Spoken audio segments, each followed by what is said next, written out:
The contents of this presentation are based upon my doctoral thesis, which took me 8 years to complete, and which is freely available on academia.edu. I wanted to understand how and why the last hunter-gatherers lived the transition from a lifeway in symbiosis with the natural environment to the more demanding one of agriculture and animal husbandry. Homo erectus, or antecessor, exited Africa between 1 million and 1.5 million years ago, when he also crossed the Straits of Gibraltar into Iberia. In Europe, he mutated into Homo heidelbergensis and eventually into Homo neanderthalensis. Homo sapiens exited Africa for the first time about 100,000 years ago, and definitively some 60,000 years ago, arriving in Europe somewhat later, where he witnessed and was the cause of the demise of Homo neanderthalensis after a multi-millennia period of cohabitation and interbreeding, so that we all carry Neanderthal genes. Homo sapiens is very, and most probably, too intelligent. The first indications of anthropization of the environment appear in the Middle East some 20,000 years ago. Agriculture evolved over several millennia, and about 10,000 BC began the domestication of sheep, goats, bovids, and suids. And so the population grew. There were rapid climate change events resulting in population stresses. Population movements or migrations occurred, resulting in the creation of new settlements. About 8,000 years ago, BC, the migrant farmers arrived close to the west coast of Anatolia, and about 7,000 BC, they arrived in Europe. In less than 2,000 years, they colonized most of Europe, with the exception of the British Isles and the Nordic countries. 10,000 years ago, the world's population was some 5 million humans, but today it totals 8,300 million, and continues to increase somewhere close to 1,000 million every 10 years. Humans have been the cause in the last few centuries of the elimination of more animal and plant species in a shorter period of time than most, if not all, of the previous 5 similar instances. The previous one being when an asteroid landed on the Yucatan Peninsula some 60 million years ago, resulting in the demise of the dinosaurs. Right, that was a long introduction.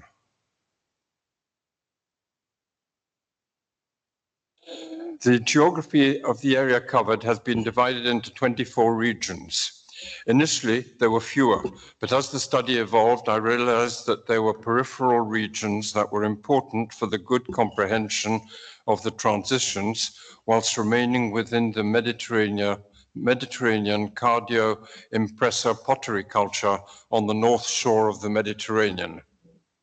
I therefore added regions 1, 2, and 3 in Anatolia, region 12, Transdanubia, region 19, Sicily, region 21, the Fucino-Endorheic Basin, region 24, the Trentino-Alto Adige Glacial Valley.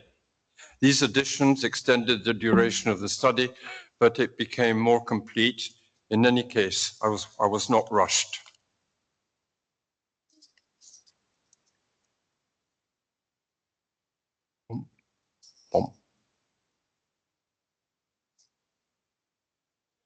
One of the earliest premises of the transition was what was to occur was discovered at the site of Oalo 1 on the shores of Lake Galilee during a period of low waters dating from 21,000 years ago.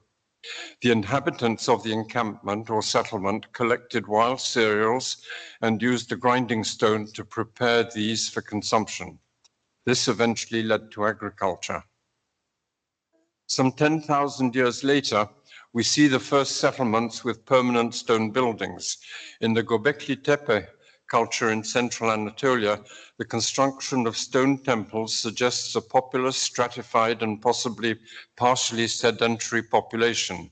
They had stone vessels, clearly suggestive of sedentism, but by all accounts, they were hunter-gatherers with no evidence being discovered for agriculture or animal husbandry.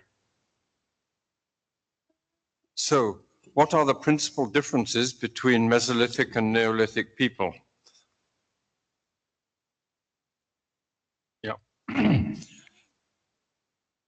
The first tend to be hunters and collectors, fishermen as well, socially egalitarian with a sharing culture, mobile so as not to overexploit the natural resources, living in symbiosis with the natural environment, with few possessions, thus facilitating mobility, believing in spirits rather than gods. The Neolithic people, on the other hand, tend to be sedentary, focusing on agriculture and animal husbandry without necessarily forsaking the hunt and collecting. They tend towards social differentiation, be owners of personal possessions, inhibiting mobility with kin-based individual habitations. They are able to change the natural environment to their advantage, which permits unconstrained demographic growth. The social unit tends to be the household as well as the village. As you can see in the last column, there are variations and permutations.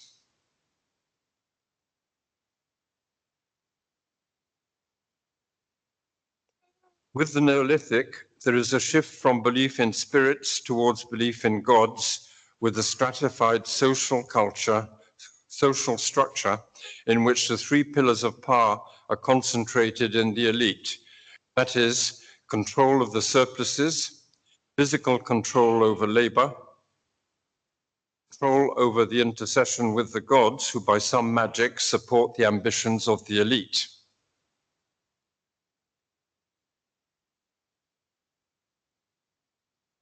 We need to be attentive.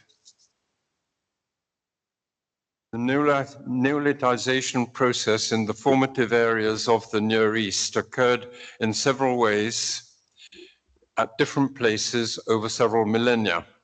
The demographic increase would have resulted in increased social stress as well as environmental stress. Rapid climate change events would have increased the levels of stress with changes in the weather patterns and prolonged periods of drought, such as those later on between 6,800 and 6,000 BC. We can probably also add the social stress resulting from social stratification, possibly resulting in scissions.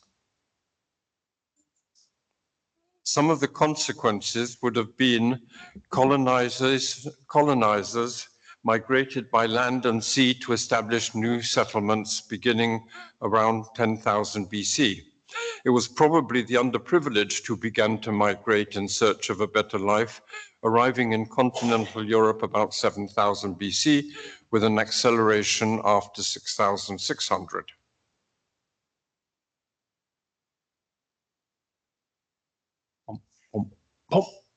Yeah. The autochthonous Mesolithic population of Europe was thus confronted with the Neolithic migrants, with the consequent transition from one way of life to another. Here you have the 24 regions with the dates of first appearance of the Neolithic, with the relevant site names on the right. I realize this is an indigestion of information, so I'll move on. Please note the rapid movement of the Neolithic migrants across the Aegean and into the Balkans and the Adriatic.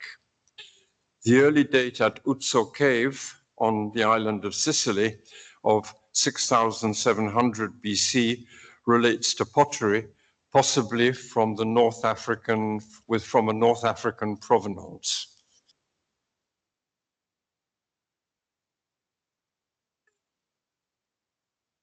Please note on the distribution map that C stands for cave, RS stands for rock shelter, OAS stands for open air site. Red dots represent late Mesolithic sites or late Mesolithic sites with transition. and the green dots represent early Neolithic sites, possibly with transition. Before arriving in Europe, Neolithic migrants established communities in Western Anatolia. In central Anatolia, Neolithic open-air sites appear before 8000 BC, such as those of Asikli-Huyuk, Bonskuklu-Huyuk, and Chatal-Huyuk. In the Lake District, northwest of Antalya, and at a similar date, we find Hachilar, open-air site, and Badegamachi, open-air site.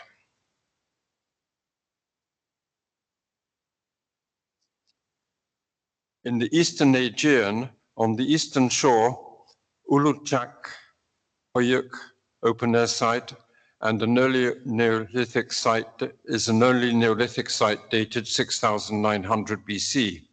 Near the Sea of Marmara and the Bosphorus, the early Neolithic open-air sites of Mentese and Fikar Tepe are respectively dated 6400 and 6200 BC. And surprisingly, the island of Imbros, or Gökçeada, was colonized by Neolithic migrants about 6500 BC. The first evidence for Near Eastern migrants in Europe is to be found in the Aegean on the islands of Kythnos and Jura. About 9000 BC, navigators coming from the Near East settled on the island. Oops, you want to see the site? Oh, I didn't show you that. There you go.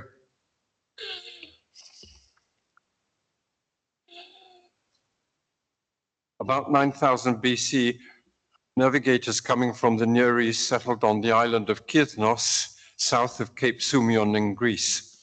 The settlement of Maroulas, originally 40 meters above sea level, is today being lapped by the waves. The settlers built circular huts over pits, under which several inhumations have been discovered, buried in the fetal position, which is typical of the Near East.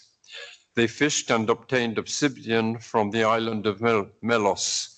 The settlers imported suids in process of domestication, which they let loose to be hunted.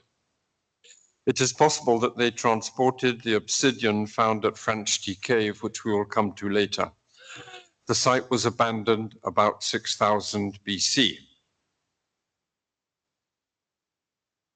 Okay, Cyclops Cave. A millennium later, about 8000 BC, Near Eastern navigators settled on the island of Jura in the northern Sporades.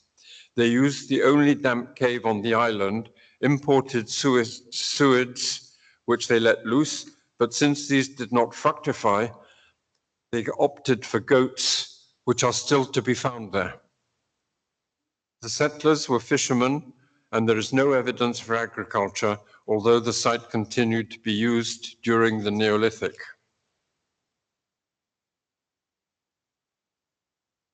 Neolithic migrants began to arrive in Greece from the end of the 8th millennium BC, navigating across the Aegean, and from the mid-7th millennium, using the overland route south of the Black Sea into northern Greece and Bulgaria.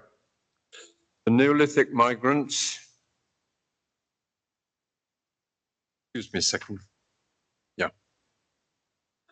The Neolithic migrants built permanent settlements evidenced by the numerous tells, practiced agriculture and animal husbandry, which permitted their proliferation, so that it was not long before they expanded towards the west and northwest, possibly as a result of new waves of migrants, as well as population growth, thereby entering into contact with the autochthonous hunter-gatherers. Bear in mind that sedentism allows women to procreate at shorter intervals, and that a diet rich in carbohydrates increases their fertility. I will now present you with 5 individual instances of transitions. The first one will be Franchti Cave in the Greek Argolid, Crvena Stijena and Odmut caves in Montenegro, Uzzo cave in Sicily, and Continenza di Trasacco cave in the Italian Apennines.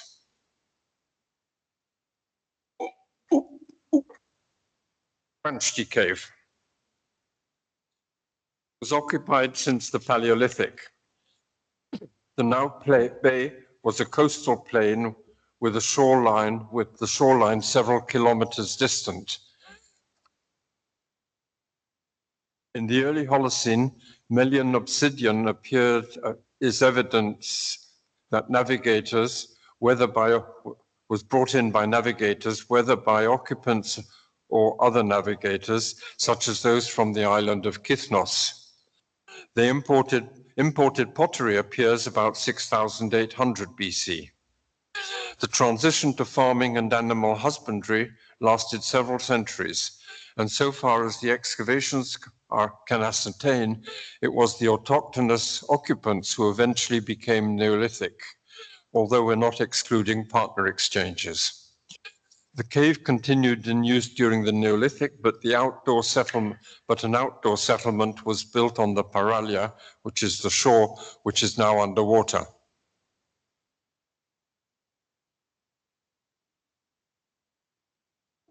The two sites in Montenegro, Crvena Stijena and Odmut.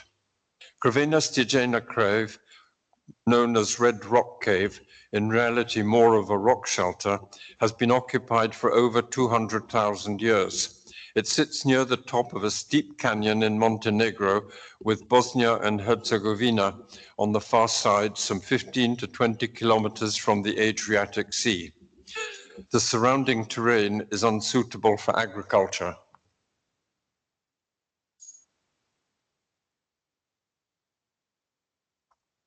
Sorry, I'm going to break my neck. Yeah.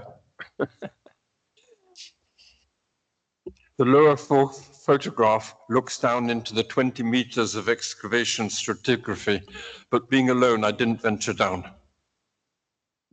At the summit of the excavations, pottery and the remains of ovicaprines were discovered in a Mesolithic context dated about 6,400 BC.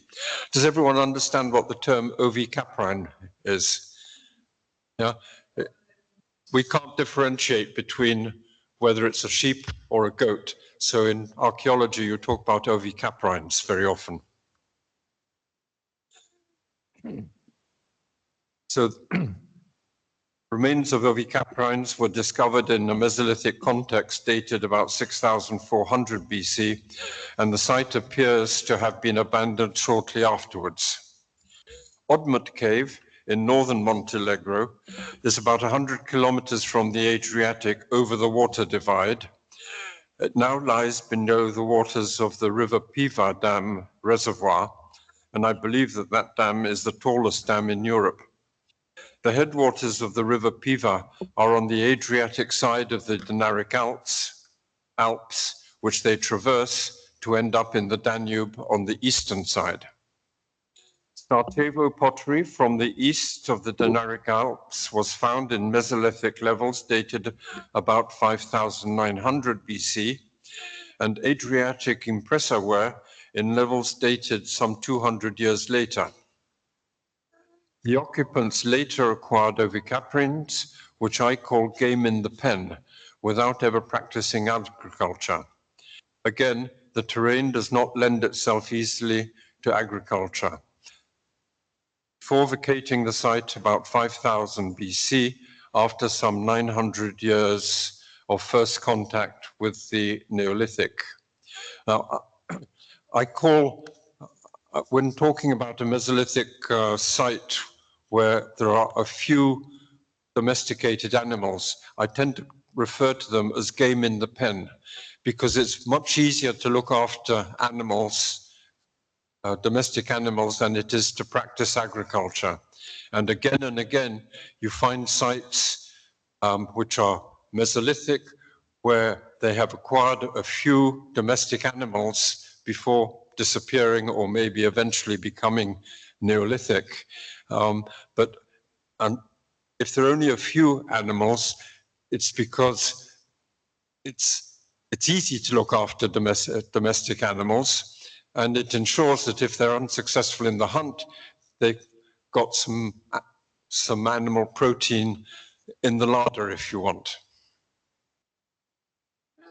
Grotta dell'Uzzo, or Uzzo Cave, is the emblematic transition site in Sicily.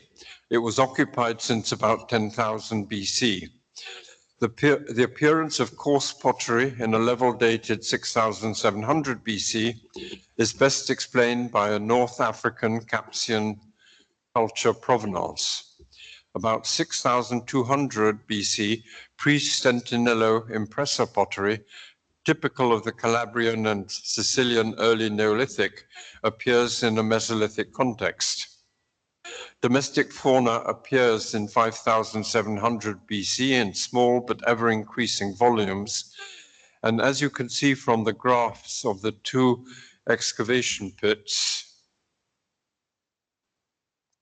domestic animals progressively replace the wild fauna and aquatic resources over the centuries.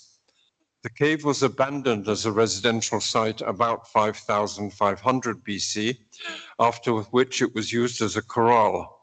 And it's possible that the occupants moved to the plain near Castellammare del Golfo, some 5 kilometers to the south, where it would have been possible to practice agriculture, but no such site has been discovered to date. In the Italian Apennines, the site of Continenza di Trasacco Cave is in the Abruzzo Mountains in central Italy. It sits above the endorheic Fucino Basin, where the then lake was only dried out in recent times. The cave was occupied for millennia prior to the Neolithic, and the late Mesolithic occupants acquired pottery about 6,400 BC, although this date, based on a disturbed stratigraphy, appears to be too early.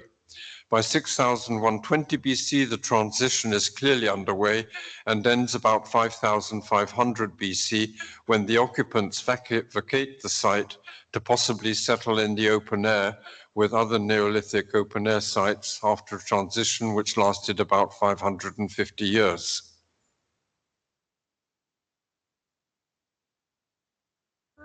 Transitions can also be seen at a regional level.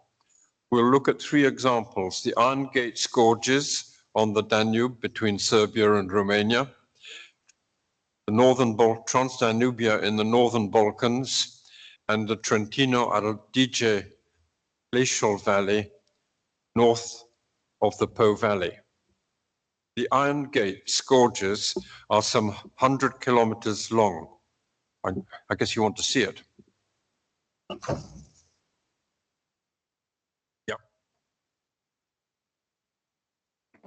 Lies between the Serbian Dinaric Alps to the west and the Romanian Carpathians to the east. A hydroelectric dam constructed at the exit of the gorges raised the water level so that urgent archaeological prospections identified numerous archaeological sites along its length, and the subsequent salvage excavations identified what is now called the Lepenski Vir culture, named after the eponymous site at the entrance to the gorges. It's possible that Mount Treskavac in front of Lepenski Vir Mesolithic Lepenski Vir Mesolithic hunter-gatherer fisher permanent settlement inspired the trapezoidal stone constructions. The Mesolithic occupants acquired pottery about 6,200 BC, and ovicaprines, game in the pen again, and never very numerous, about 6,000 BC.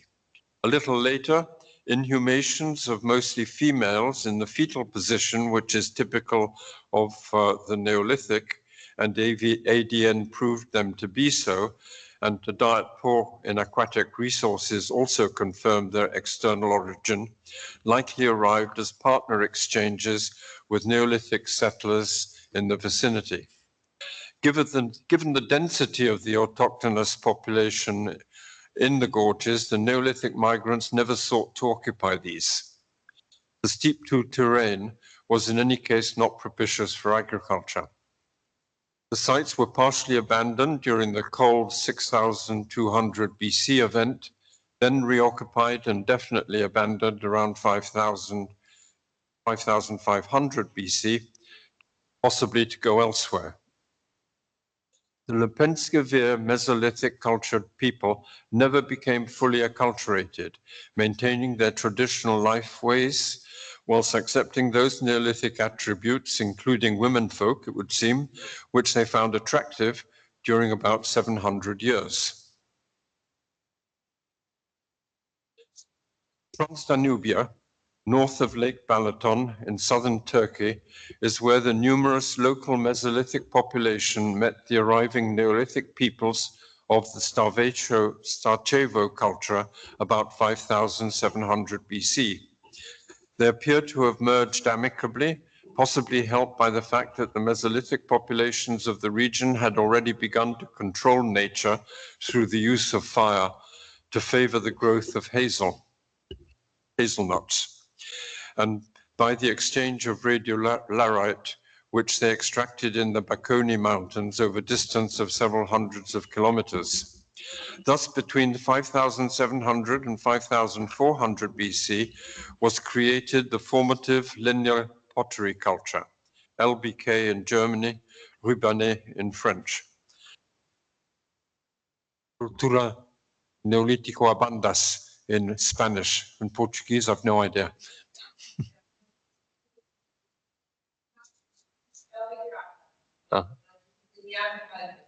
Okay. With their well-known quadrangular longhouses, typical of that culture north of the Alps. What is known as the CEB-AEB, which is the Central European Balkanic Agroecological Barrier, is quite a mouthful, played an important role as well in that differences in climatic and soil conditions north and south of the Alps required a period of adaptation for the crops and livestock. And only after the 3-century pause did the LBK break out into the North European plain, when the population of the formative LBK had also increased exponentially. When the Neolithic, the Trentino Alto Adige, when the Neolithic was already present in the Po Valley about 5600 BC, the post-glacial lake, over 100 kilometers in length in the Adige Glacial Valley, was silting up into a series of smaller lakes and wetlands rich in flora and fauna. The Mesolithic inhabitants profited from this rich environment and showed little interest in the Neolithic material attributes over a period of 5 centuries. Only from the Gaban culture, approximately 5000 to 4500 BC, can the transitions be said to commence, and only with the advent of the square-mouth pottery culture, about 4500 BC, can the Neolithic be said to have been fully established with agriculture.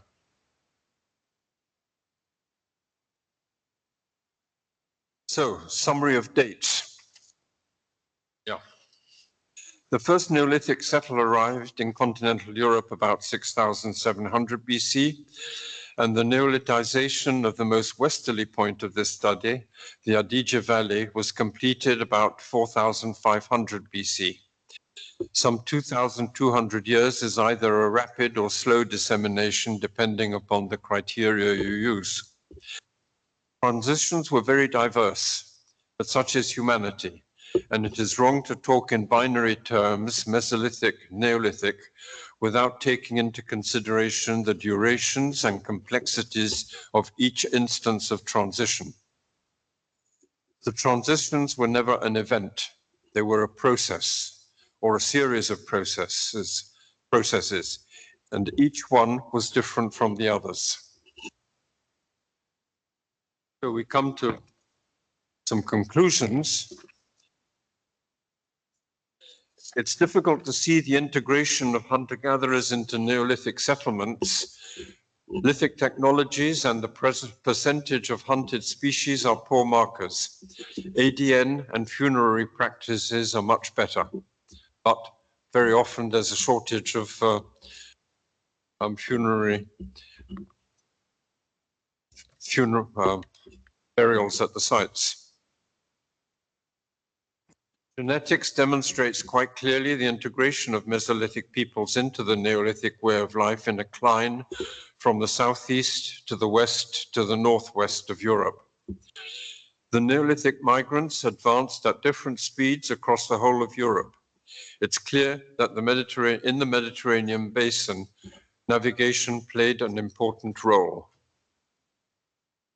The best evidence for transitions tends to be in caves and rock shelters, with exceptions. The autochthonous populations tended to acquire attributes that interested them, such as pottery and domestic animals, very rarely agriculture. Transitions could last well over 500 years and up to 1,000 years or more, which is 40 generations, and sites without agriculture tend to be abandoned. Or sites without agricultural land tend to be abandoned. There is little evidence for aggression between hunter-gatherers and incoming farmers. Eventually, the Mesolithic way of life always disappears. Each instance of transition is unique. It is never an event, but a process, and I can't repeat that often enough. In no instance was the Neolithic invented in Europe. It was imported and transmitted. The sole model that fits the transition is one that I have invented, Albert and Albert, which stands for a little bit of this and a little bit of that.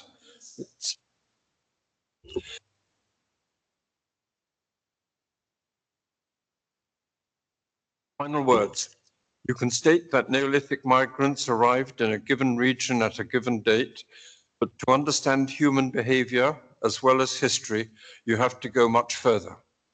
This is what makes the study of these transitions so rich and rewarding, since they represent the beginning of the modern world in which there has been a clear break from living in symbiosis with nature to controlling it and changing it. In a little over 8,000 years, the change has led to the catastrophe we have brought on ourselves and our planet, having possibly eliminated more species of plants and animals at a faster pace, as I've said in the beginning. And I also said that the previous one was 60 million years ago. The reason I undertook this study was to better understand what we humans have done and are doing to the planet since the transition began. Some 5 million souls 8,000 years ago. We are now 8.3 billion, and increasing at a rate of close to 1,000 million every 10 years. So we need to ask ourselves, what is it we want? And 3 reflections on life and the future. On life, our individual values and objectives. This is a Spanish saying, sin destino no hay camino. Without objectives, there cannot be a roadmap.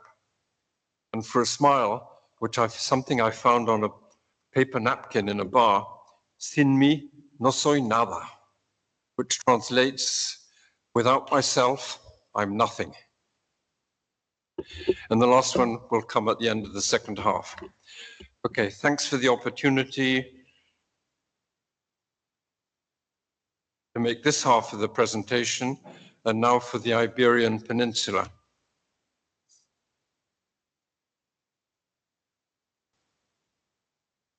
Yeah, so I start with a repeat of what I said in the first half, which I abbreviate.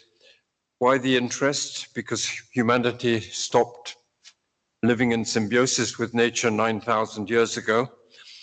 If he overexploited the environment, he had to move elsewhere or die. The world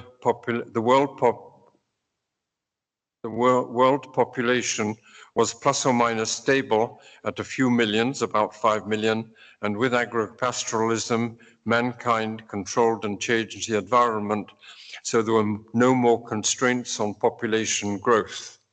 And I've told you what the consequences of that have been. And so we are destroying our planet. So why and how did mankind transition from hunter-gatherer, Mesolithic, to agro-pastoralist, Neolithic? And this is in the Iberian Peninsula. And you've already seen this second slide. So hunter-gatherers tend to be egalitarian, have a sharing environment, be mobile, and have a shamanic belief system based on spirits. With agropastoralism in the Neolithic, this changes so that the unit becomes the household, possessions become personal and immobile, such as the house, surpluses, pots, grinders, farm equipment, farm animals, etc. And the need for protection increases with wealth and demographic growth. And with increased demography, hierarchical societies evolve with a dominant class that controls the surpluses and wealth, exercises physical control, and controls the intercession with the gods in the new belief systems that ensures these parrot their vision. And I found this village in Andalusia in Spain, and I thought it was absolutely emblematic of what happened in the Metal Ages in particular. Iberia, cut off from the north of the Pyrenees, from the north by the Pyrenees, is surrounded by the Mediterranean Sea and the Atlantic Ocean. Its geography, geology, climate, and vegetation cover is and was highly diverse, so that the Mesolithic, Neolithic transitions cannot be studied as a whole. The transitions, or if you will, neolithization processes, are compartmentalized by the geography. The Flandrian transgression or eustatic sea rise has impacted coastal sites and river basins.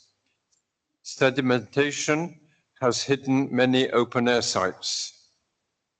The cold 6,200 BC event impacted the late Mesolithic, creating an archaeological void on the eastern seaboard. The development of segments, lunates, and double bevel retouch prior to or as the Neolithic arrived has been misinterpreted and misused in defining contacts and influences. There are insufficient late Mesolithic and early Neolithic burials for interpretations and ADN analyses. And finally, a pot does not make a Mesolithic hunter-gatherer a Neolithic farmer any more than a tin can make a bushman an industrialist. A few more issues. There are a large number of universities, research institutes, museums involved in archaeological research and publishing, all very positive, but there is an information overload difficult to manage. The concept of transition is complex, as are humans, and goes against the simplistic academic and research duality of Mesolithic, Neolithic. The positives. Contact with professionals tends to be friendly and open. There are numerous well-researched excavation reports and studies with a focus on the late Mesolithic, the transition, and the initial Neolithic. The hard sciences have been of great and growing value in helping understand and interpret the transitions. And there is a growing interest in understanding these transitions.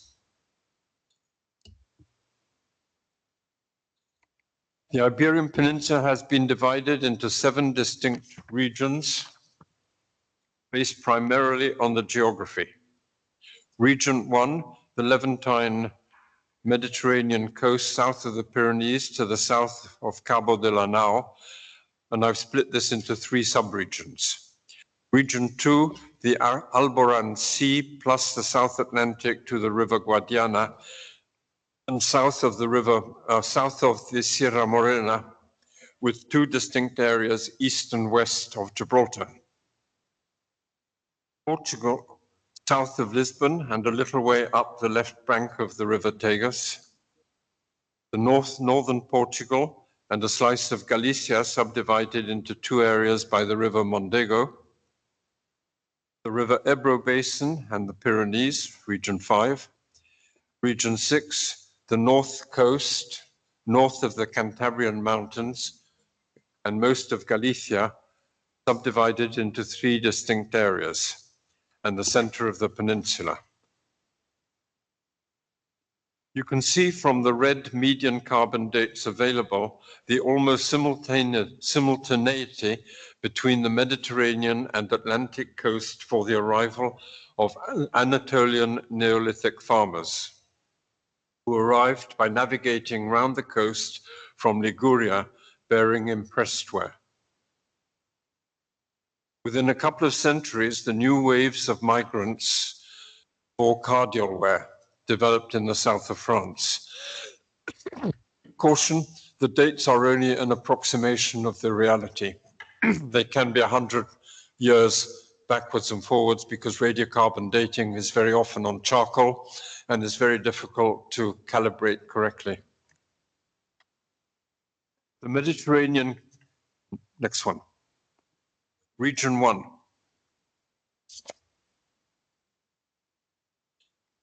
The Mediterranean coast was almost totally deserted when the Neolithic migrants arrived, following the 6,200 BC climatic degradation. The River Ebro estuary has silted up by over 12 meters and become a delta, so there are no sites in the lower reaches of the River Ebro. In the Pyrenean foothills, the Margineda rock shelter, built as an early Neolithic site, is, in my opinion, more probably a transition site, and which lasted until 5,600 BC. The numerous sites south of the Ebro and west of and in the Maestrazgo hills also saw a transition until about 4,800 BC. There are also transition sites up the river Vinalopó, west of Cabo de la Nao. I showed the site of Serra del Pont rock shelter because it is over a beautiful medieval bridge, which you can see in the little picture above the site. The site was disoccupied for a few hundred years between the Mesolithic and the early Neolithic. Southern Iberia. The sites west of the river Guadiana, which is on the Portuguese border, are treated with Region 3, next region. Nerja Cave is one of the most studied sites in Spain and has suffered from the duality of Mesolithic and Neolithic. Yet it is, to my mind, clearly occupied by Mesolithic folk who underwent the transition over many centuries. And the Baroque viaduct, wow, because I showed you Serrat del Pont, I'm showing you this bridge as well. It's near the site.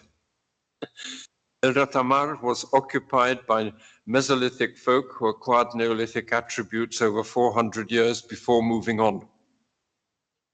Nacimiento Cave, 1,600 meters above sea level, is shown because it has suffered from misinterpretations, but there is no transition at this site. People have tried to say that it was a transition site, but it was not.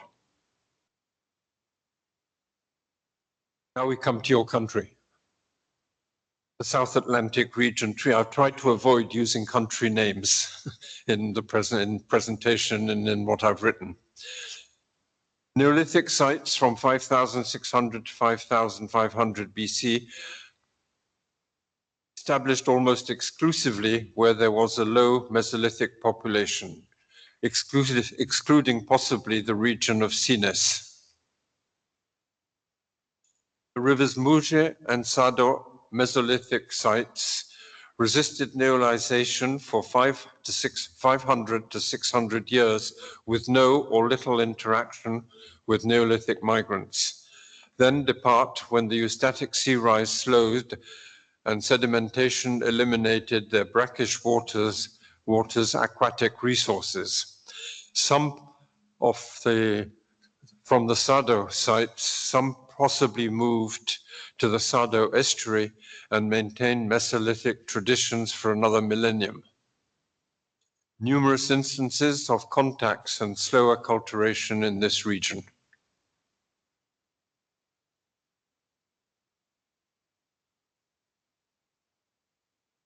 The Central Atlantic, there is little evidence for Neolithic migrants north of Coimbra and the River Mondego. The 50-kilometer-long ria of the River Mondego in the Mesolithic has silted up, and any Mesolithic sites will have disappeared under the sedimentation, whilst the Neolithic sites appear to have been set up on higher ground.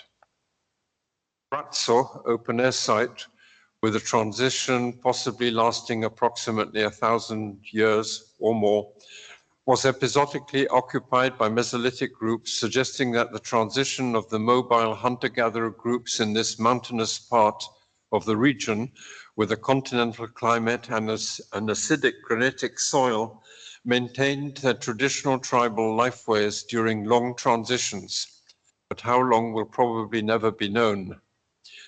The site of Brazzo boasts a solitary Neolithic menhir as well.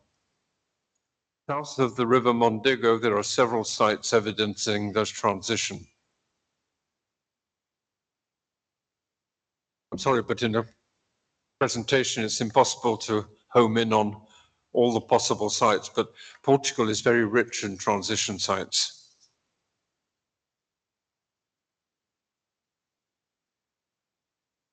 The Pyrenees were well populated in the late Mesolithic, possibly hosting Region 1 eastern seaboard groups fleeing the cold 6,200 BC event.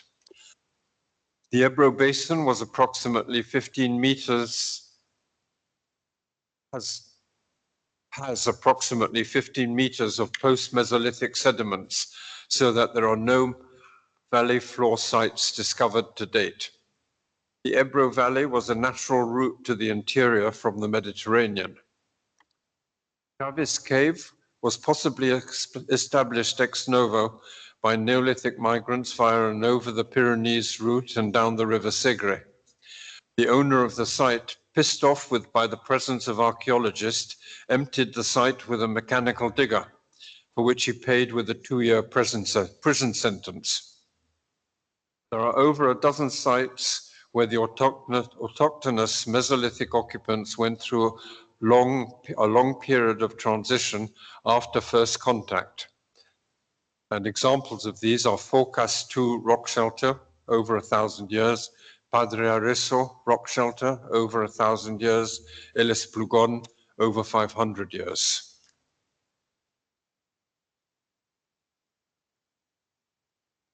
The North Atlantic. This 650-kilometer wide region has hills dropping precipitously into the sea for the first 200 kilometers in the east, followed by 200 kilometers with a narrow coastal plain or low hills, with the last 250 kilometers in the west having first a coastal plain, followed by granitic and acidic rolling hills with few sites discovered. The first known Neolithic site of El Miron Cave is dated 4,650 BC, with the occupants coming down from the Meseta to the south, with domestic animals and agricultural produce. But there is no agricultural land close to the site. In the east, there are sites which begin their transitions early on.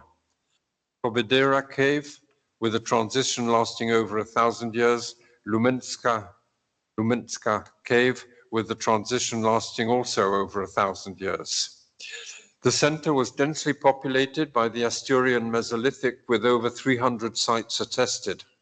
Some of the earliest evidence for the Neolithic is at the Monte Areo megalithic burial site, starting 4,500 BC. There are close to 1,000 megalithic monuments erected between 4,300 and 3,700 BC. In the Western Third in particular, the megaliths are the only evidence for the human presence. And this is because of the acidic soil. The region probably becomes almost fully Neolithic by 3000 BC with a mix of farmsteads and pastoralists. Central Iberia. This large inland area in which the rivers Guadiana, Tagus and Douro find their headwaters was almost devoid of hunter-gatherers, at least devoid of evidence of their presence. In the far north, La Uña cave continues to be occupied by Mesolithic hunter-gatherers until about 5100 BC. The only site with an assured, if undated, transition is in the east at Verdelpino rock shelter. And now some conclusions. It's very similar to the central Mediterranean basin. It's hard to see the integration of hunter-gatherers within Neolithic communities because the tool types and percentage of wild fauna are very unreliable markers, but ADN and burial practices are better. Genetics demonstrate quite clearly the integration of Mesolithic peoples into the Neolithic world, and this region 3, South Atlantic, there is about a 40% content of Mesolithic ADN in Neolithic burials. In the Mediterranean basins, it's evident that navigation played a key role. It was imported into Iberia around the Mediterranean coast and into the Atlantic in approximately 100 years and not invented locally. There are numerous sites with evidence for the transition. Initially, Mesolithic hunter-gatherers tended to acquire objects which attracted them, such as pottery and domestic animals, very rarely, if ever, agriculture. Agriculture is much more complex than looking after animals in that you have to till the land, or you have to prepare the land, you have to till it, you have to keep the seed from last year, you have to sow it, you have to look after the land, protect it, then you have to reap it, and then you have to prepare the grain. And it involves sedentism because you can't do it, walk away and come back and hope to find it. Transitions could last over 1,000 years. There is little evidence for aggressivity between the autochthonous Mesolithic population and Neolithic migrants. And eventually the Mesolithic way of life always disappears. And I repeat, every instance of transition is unique. It's a process and not an event. And the best model for the transitions is Albert and Albert. So, food for thought. A repeat from the central Mediterranean.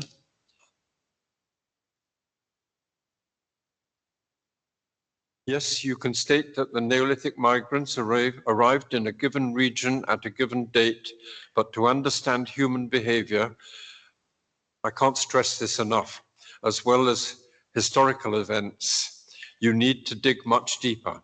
This is what creates the fascination of studying the transitions which heralded the modern world, in which there is a clear-cut break between living in symbiosis with nature to controlling and changing it. And I've said enough about the population increase. And my final words. This is said, I'll let you read it.